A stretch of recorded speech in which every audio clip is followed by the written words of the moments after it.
4 young women were born into unimaginable privilege, daughters of the most powerful monarch in the world. Olga, Tatiana, Maria, and Anastasia Romanov were raised as Grand Duchesses of Russia, surrounded by palaces, jewels, and the traditions of an empire that had lasted for centuries. Yet within just a few years, their lives would shift from glittering court ceremonies to confinement, fear, and ultimately an ending shrouded in secrecy. Even after their deaths, the sisters refused to vanish from history. Stories spread of hidden survivors, daring escapes, and mysterious women who appeared across Europe claiming to be one of the lost duchesses.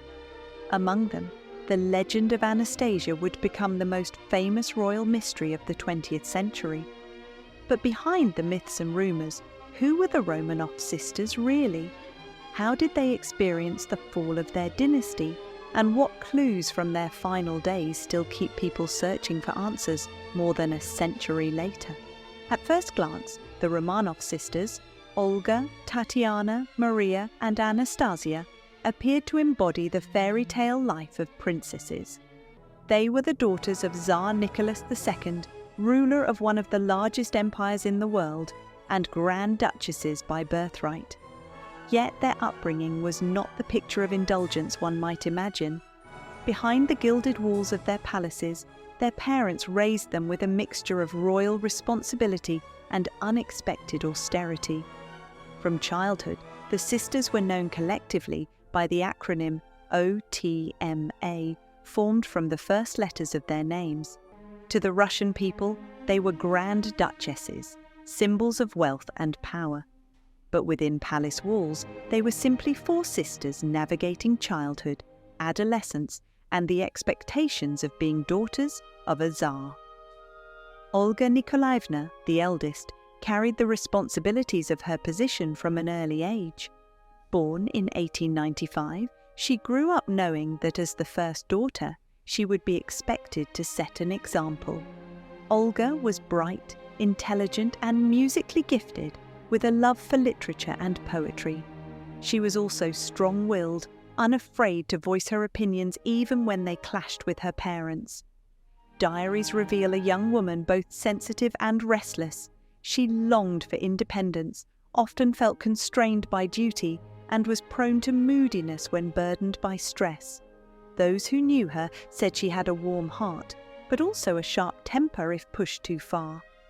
By her teenage years, Olga was already deeply introspective, concerned with questions of faith, morality, and her future. Tatiana Nikolaevna, born in 1897, was her mother's closest companion. The second daughter was disciplined, elegant, and naturally poised, so much so that courtiers called her the governess. Tatiana had a keen sense of order, often organising family activities and managing household details when her mother's health failed. She had striking looks, tall, graceful, and reserved in public, which made her seem the most regal of the sisters.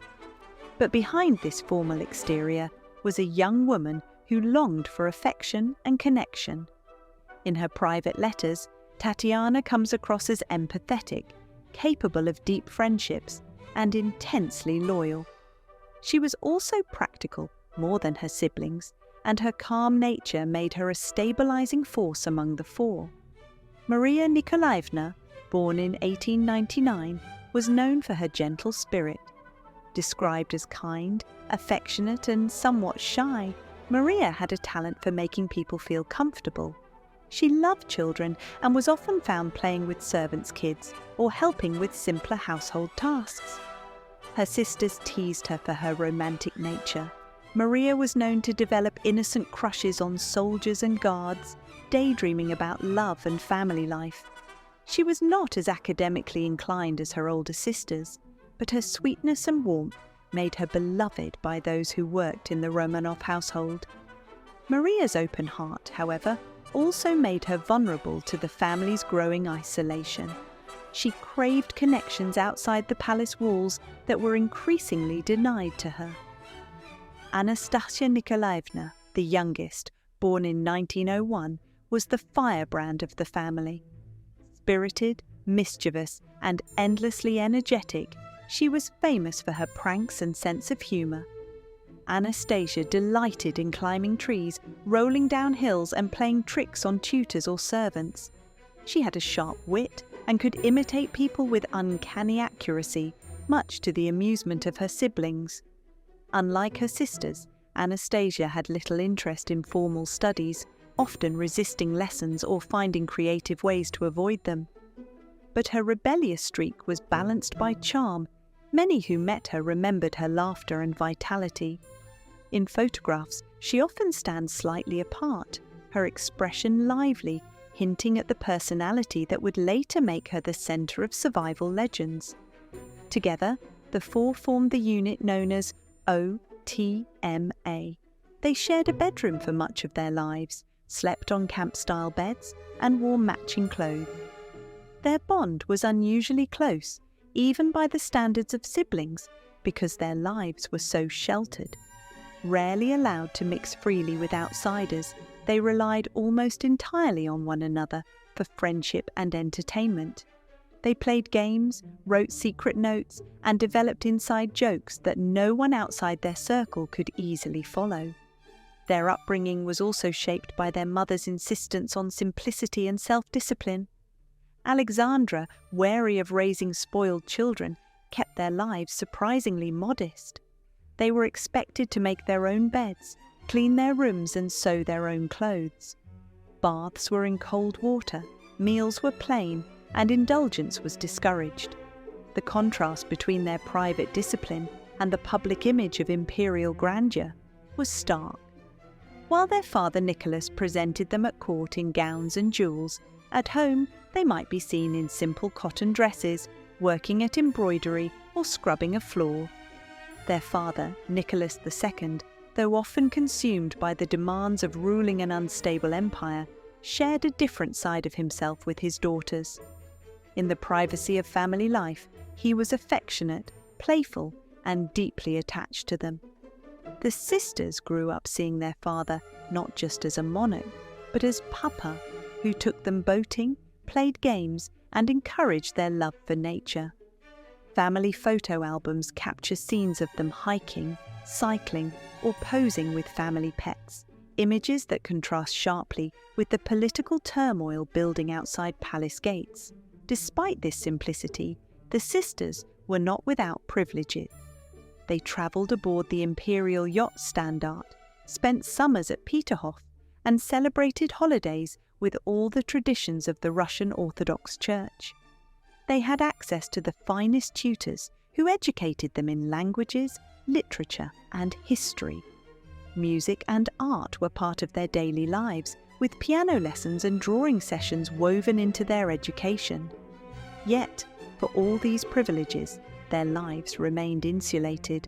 Friends outside the family were few, and their social interactions were carefully managed. By 1914, the sisters had grown into young women. Olga, nearly 20, was already receiving attention from potential suitors, while Tatiana was admired for her beauty and composure. Maria, with her soft charm, and Anastasia, with her charisma, added to the impression that the Romanovs had produced not just heirs, but a family that fascinated the Russian public. Photographs of the four sisters were circulated widely, and their youth and elegance captured the imagination of many. They were seen as symbols of continuity, the embodiment of a dynasty that had ruled Russia for more than 300 years.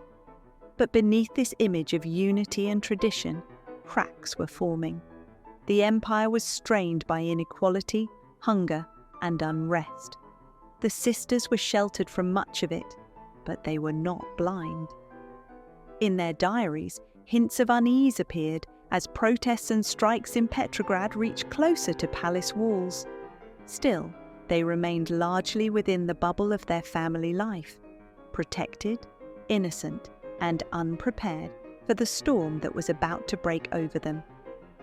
When the First World War began in August 1914, the sisters' lives would change forever. Childhood games and sheltered routines gave way to hospital wards, wounded soldiers, and a new role for OTMA, not as carefree Grand Duchesses, but as young women thrust into the service of a nation on the brink of collapse.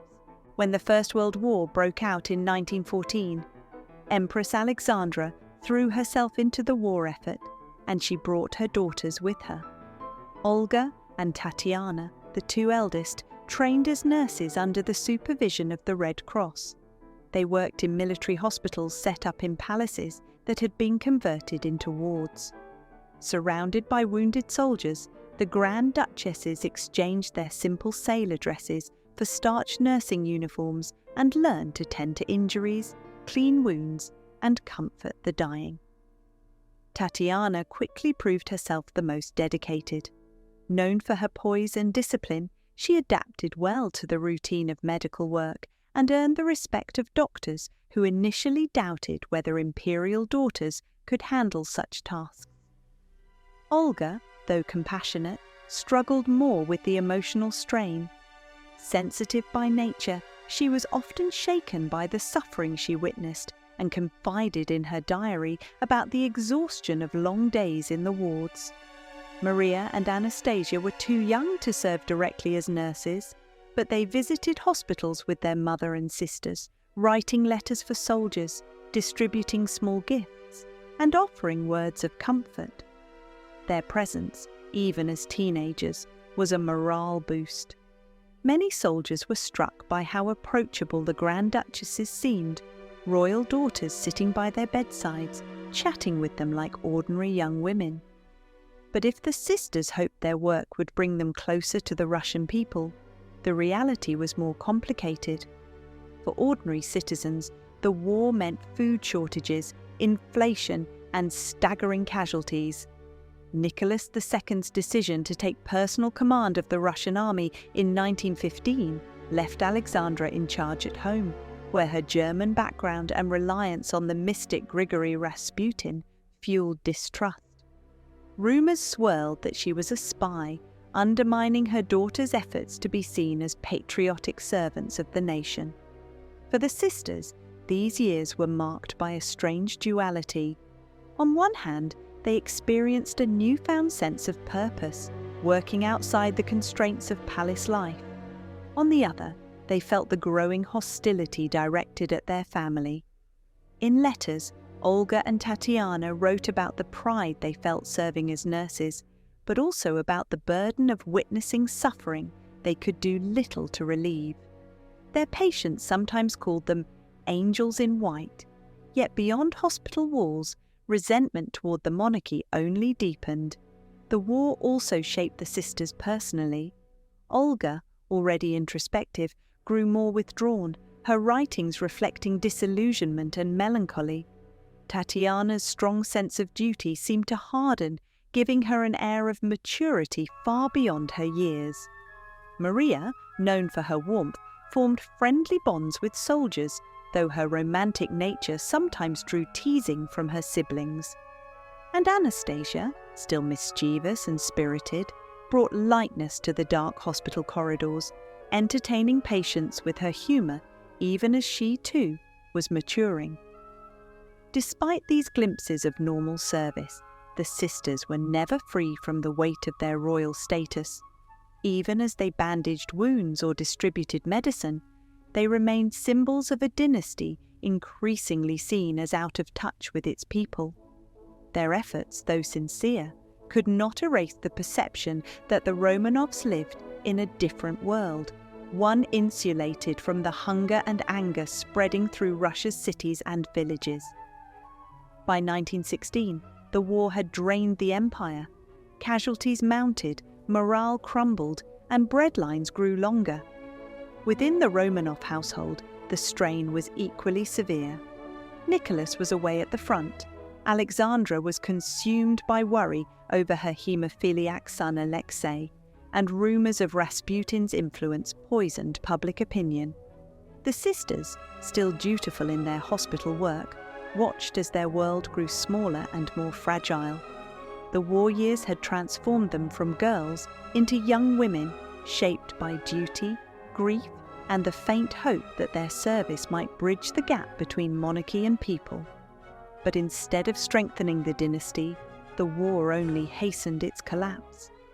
And as the empire crumbled, the sisters would find their roles shifting once again, not as nurses or duchesses, but as prisoners of a revolution. By the winter of 1917, the world the Romanov sisters had known was already unraveling. The empire their father ruled was collapsing under the weight of war, hunger, and discontent. When strikes and protests erupted in Petrograd that February, the Romanovs found themselves swept into the tide of revolution. Nicholas II abdicated the throne, and with that act, centuries of Romanov rule came to an end. For Olga, Tatiana, Maria, and Anastasia, life as imperial daughters was over. They were no longer symbols of power, but hostages of a new political order. At first, their confinement seemed almost gentle. The family was kept under house arrest at the Alexander Palace in Tsarskoye Selo. Though heavily guarded, they still lived in familiar surroundings. They passed time reading, sewing, and walking in the gardens. Photographs from this period show the sisters dressed in simple dresses, tending to chores or relaxing in the garden, an image far removed from the dazzling court portraits of their earlier years. But life under watch was a daily reminder that their world had changed. The guards treated them not as royals, but as ordinary prisoners, sometimes with open contempt. Nicholas was addressed simply as Mr. Romanov, and the daughters, once surrounded by courtiers, now had to cook, clean, and rely on themselves. Their circle of attendants shrank, and visits from friends or extended family were forbidden. In their diaries, the sisters wrote of boredom, small joys, and moments of despair. Olga, especially, ever thoughtful and sensitive, seemed to feel the weight of their confinement most heavily. In August 1917, the provisional government decided to move the Romanovs deeper into Russia. Plans to send them abroad, to Britain, where King George V, their cousin, might have sheltered them, collapsed amid political fears. Instead, the family was transported to Tobolsk in Siberia. For the sisters, the journey was both frightening and strangely liberating. Removed from the political heart of the empire, they lived in a former governor's mansion where conditions were simpler but not unbearable. In Tobolsk, the sisters tried to create routines that resembled normal life. They sewed clothing, helped care for their ailing brother Alexei, and spent hours reading aloud to each other. Maria celebrated her 19th birthday there, writing letters and sketches in her diary. Anastasia, despite the grimness of their situation, maintained her reputation as the family prankster, inventing games to keep spirits from sinking. The bond of OTMA remained unshaken. If anything, their isolation only strengthened it. Yet even here, reminders of their status as captives surrounded them. Guards monitored their every move, food supplies grew tighter, and contact with the outside world was cut off. For the Romanov sisters, Christmas of 1917 was unlike any they had ever known.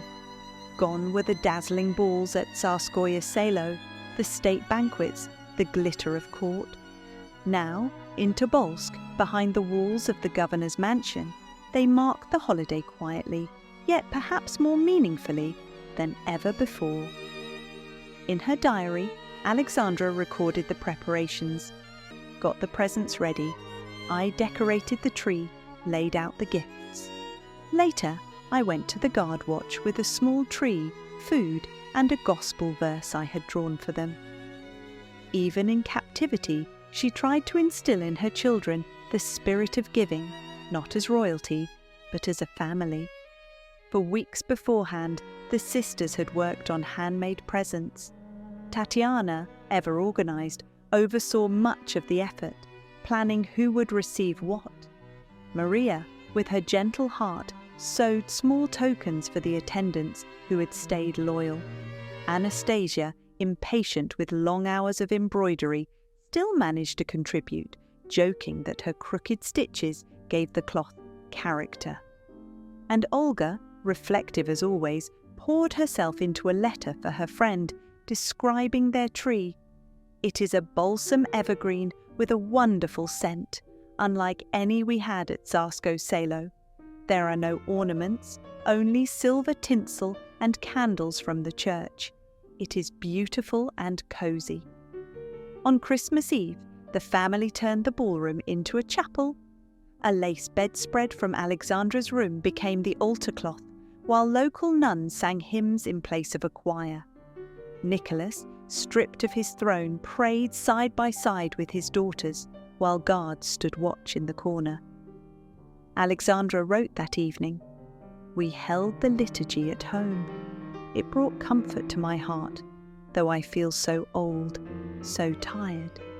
Yet I remain the mother of this country, and I suffer its pains as my own child's." Christmas morning was filled with small joys. The tree was lit, and the sisters distributed gifts themselves: scarves, hand-stitched items, sketches, and poems. Pierre Gilliard, their tutor, remembered years later. The Empress and the Grand Duchesses had prepared everything by their own hands, working for weeks. They gave with such joy that it felt as though we had all become one family. Each of the sisters left a trace of her character in that celebration. Olga's letter showed her longing for the past, her words tinged with nostalgia. Tatiana took quiet pride in ensuring everything was orderly. Maria's warmth shone in the way she spoke to attendants, thanking them with simple kindness, and Anastasia, restless as ever, slipped in her mischievous humour, trying to make her siblings laugh even in captivity. It was, in many ways, the last glimpse of normal family life the Romanovs would ever know. By early 1918, their rations had been reduced to soldiers' fare: black bread, cabbage soup, and little else. Servants who had once cared for them were dismissed, leaving the sisters to wash and mend their own clothes. In April, a more ominous shift came. The Bolsheviks, now firmly in power, decided the Romanovs should be moved again, this time to Yekaterinburg, a stronghold of radical revolutionaries. Nicholas, Alexandra, and their daughter Maria were taken first. Olga, Tatiana, and Anastasia remained behind with their brother Alexei, who was too ill to travel. The family separation was painful, and for the sisters left in Tobolsk, the uncertainty of whether they would ever be reunited added to their anxiety. A month later, the younger group was also transferred, and by late spring, all 7 Romanovs were together again, but under far harsher conditions. When the Romanov sisters arrived in Yekaterinburg in the spring of 1918, they entered a place that would come to symbolize the end of their dynasty, the Ipatiev house. Officially renamed the House of Special Purpose, it looked like an ordinary merchant's residence from the street, but its walls had been fortified, its windows barred, and its rooms stripped bare. For the sisters, it became the most restrictive environment they had ever known, a prison carefully designed to cut them off from the world. The transition was jarring. In Tobolsk, life had been reduced but still bearable. In Yekaterinburg, the restrictions were suffocating. The windows in their rooms were whitewashed, making it impossible to see outside. Later, when one window was briefly unsealed for ventilation, an iron grill was immediately installed after Alexandra ignored warnings and stood too close to the opening. Guards monitored every movement, and the family was required to ring a bell whenever they wished to leave their rooms, even to use the bathroom. For the sisters, accustomed to the open gardens of Tsarskoye Selo and the relative space of Tobolsk, the confinement was claustrophobic. They were allowed into the small walled garden for only half an hour in the morning and again in the afternoon. Even then, guards were posted overhead with machine guns aimed at the yard. Passers-by on the street could no longer glimpse the family. The tall palisade built around the property ensured they were invisible to the outside world. Daily life was stripped to its basics. Breakfast was usually black bread and weak tea, with lunch consisting of cabbage soup or thin cutlets.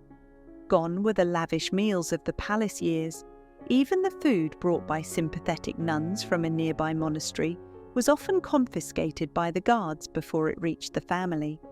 Water was rationed, and the sisters, who had once bathed in marble tubs, now endured restrictions so severe that complaints from guards about shortages forced the family to limit their youth. The sisters' belongings were seized, and their treasured cameras, books and diaries were searched or confiscated. Yet they tried to maintain routines. They sewed clothing, read aloud to one another, and played quiet games to pass the long hours.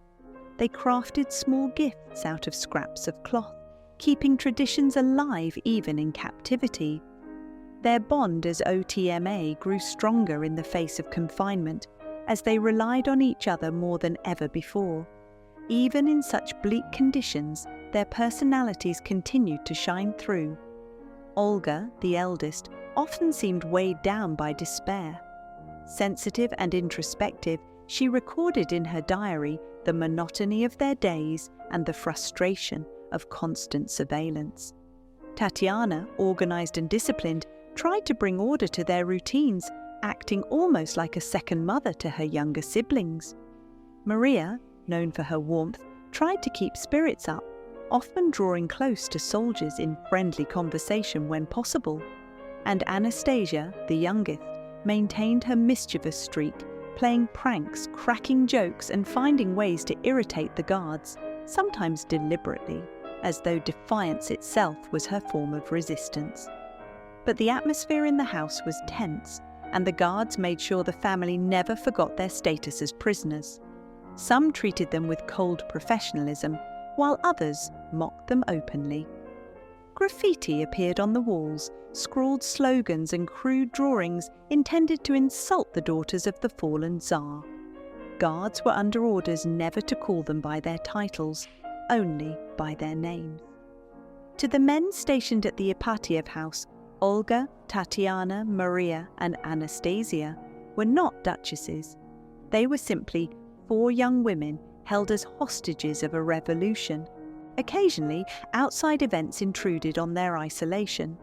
Demonstrations and gunfire in the nearby square could be heard from their rooms, reminders of the unrest beyond the whitewashed windows.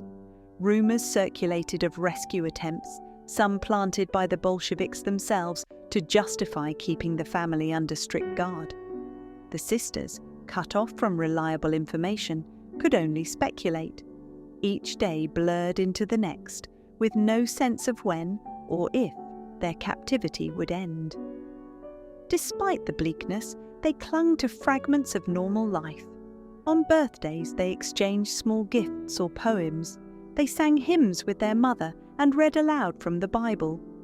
At times, priests were allowed to conduct services inside the house, offering them moments of comfort and familiarity.